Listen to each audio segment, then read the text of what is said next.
J.T. Crowley is Talking Books. On this show, you'll hear from emerging talent and seasoned veterans from around the world. They'll give you their take on the writing process and how to create the secret sauce of page-turning deliciousness. Let's get into that magical mixture of the art and science of creativity. Here's J.T. Crowley, author of The Smart Kids, and your podcast host. Hello, I'm J.T. Crowley, and I'm delighted to have on my show today Stephen D. Jones, pastor of the First Baptist Church of Kansas City, Missouri, which was founded in 1855. Stephen has served at his present church for close to 9 years. But we're not here to chat about the history of that particular church, but we are going to touch on maybe another one. But we're here to talk about his book, Galusha Crisis and Courage in a Civil War Pastor, which is, everybody, truly breathtaking. Stephen was a former pastor of the Second Baptist Church in St. Louis, Missouri, another historical church founded in 1833. And it was while he was rooting around the church archives there, he came across a book written by a former pastor by the name of Galusha Anderson, which was published in 1909. This book by Galusha Anderson intrigued him. So much so, Stephen decided to research into the background of Reverend Anderson. And what he uncovered prompted him to write this book about the pastoral life and duties of Reverend Galusha Anderson. Stephen and his wife, Jan, grew up in the Baptist church community, and both of them have devoted close to 50 years of their lives to the Baptist ministry. They have 2 children, Brian and Janelle, and they dote on their 2 grandchildren.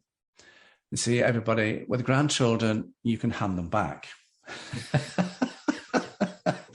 Not with your own. Stephen has lived in several northern US states, going wherever his pastoral duties within the Baptist ministry were required.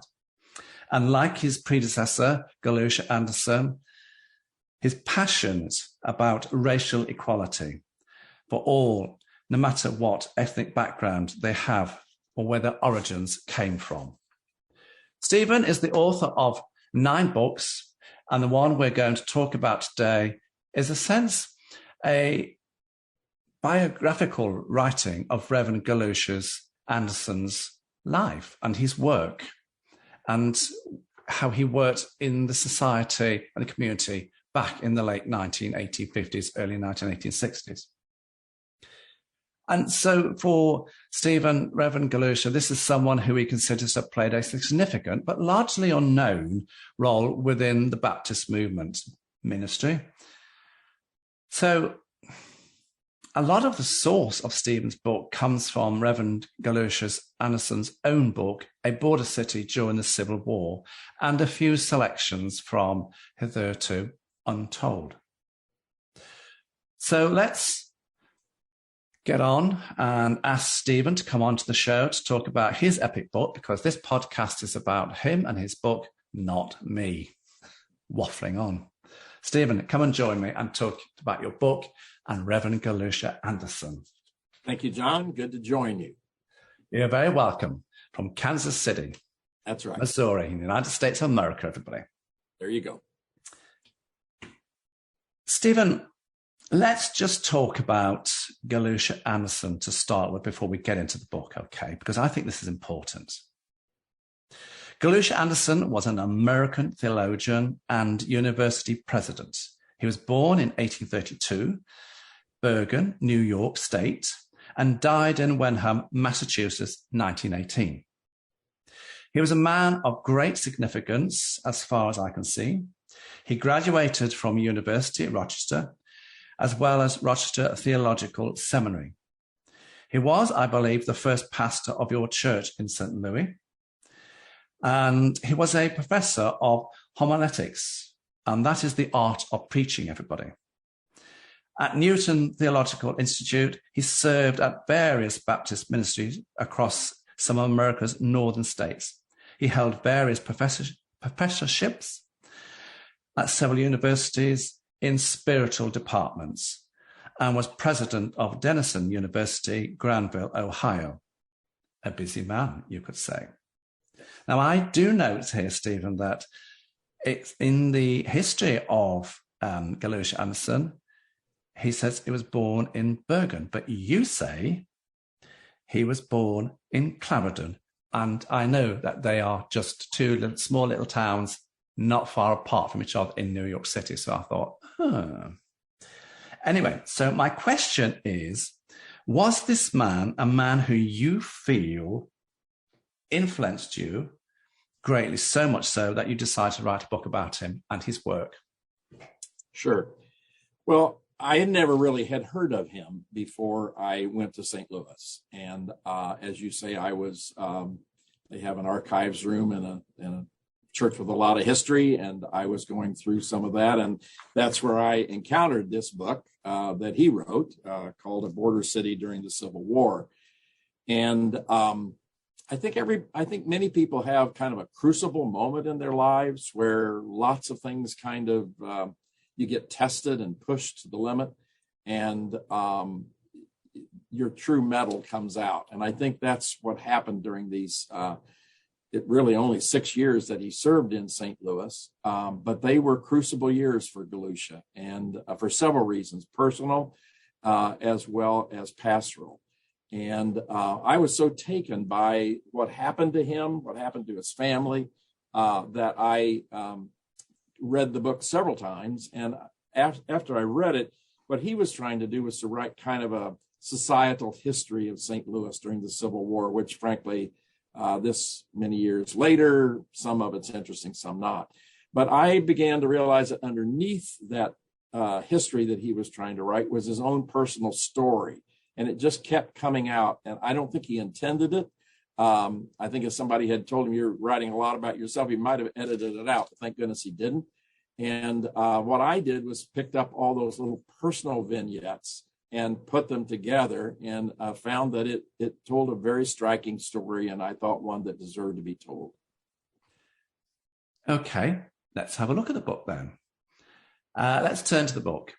Galusha Anderson was a pastor in St. Louis during the American Civil War. And of course, we all know that the Civil War was an internal war between the Northern Union States and the Southern Confederate States.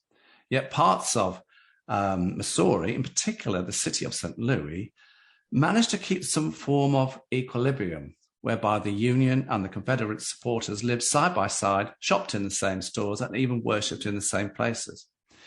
And it's against this backdrop, everybody, that here we find the pastorship, the ministry of Galusha Anderson.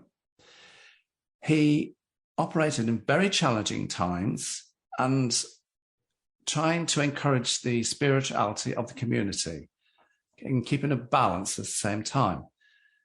Do you think he did a good job, Stephen? Do you think he managed this? He balanced this spiritually and compassionately? Well, I think a lot of what happened to him in St. Louis threw him off balance, but I think he eventually restored his balance. When they first arrived, they came with one infant son. And not long after they got there, that son died. They had two more sons. All three of them died. And in the third son, his wife also died. So he came as a family man. This was his second pastorate. He was in Janesville, Wisconsin, which is about as different from St. Louis as can be. Very small, very rural, small town kind of thing, and pretty far removed from the Civil War. When he moved down to St. Louis, I think he and his wife both realized that they were moving into a city where slavery existed. And even though it was supposedly a neutral city in terms of, as you mentioned, Confederate supporters and Union supporters lived side by side. But I think the personal loss of he wasn't into St. Louis more than a year or two before he lost his entire family. Just through natural death causes. There wasn't anything else causing it, that he lost his wife and three infant sons. And I think any of us who would have gone through that kind of loss can imagine how horrific that was and how destabilizing that would be. But there's another script to this going on for him, and that is the Civil War. And the pastors of St. Louis largely had a kind of a quiet, unwritten agreement between themselves that they would stay away from the topic of the war, stay away from the topic of slavery. And so they did. And Galusha was the first one to actually address slavery from his pulpit, and the first one to condemn the Confederacy, the secession from the nation that was represented by the Southern states. It's interesting, isn't it? The history of America, and I suppose the role that the church found itself in. Because when you are, a pastor, it's not about you so much. It's about the community. It's about the people that you serve. Yep, it is. And that's what, a church is about. It's not about a building. It's about a community of people. And his actions split his congregation in half. When he took that stand, he lost about half of his members. The Confederate members left. And there was quite a bit of negotiation back and forth and all of that. But the net result was that he not only lost his family, but he also lost half of his congregation. Okay, let's look at the book. There are several headings, Stephen, that caught my attention. And the first is bedroom conversation. And I suppose many of us see a person of the cloth, sexual relationships as a hush-hush thing, especially as some religions in the world practice celibacy. Why did you put this scene in? Was it to cover off the personal loss? Because, like any people, any, body, they have sexual desires. Mm-hmm. So my question is, was this an important section for you to put in the book? I had to do something to define Selena, his first wife.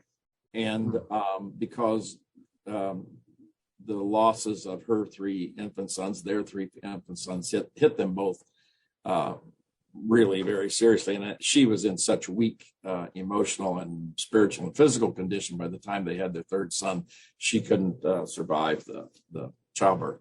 So I needed to introduce her in some way. And as I got to know Galusha through his book and writing, he came across as a very human person.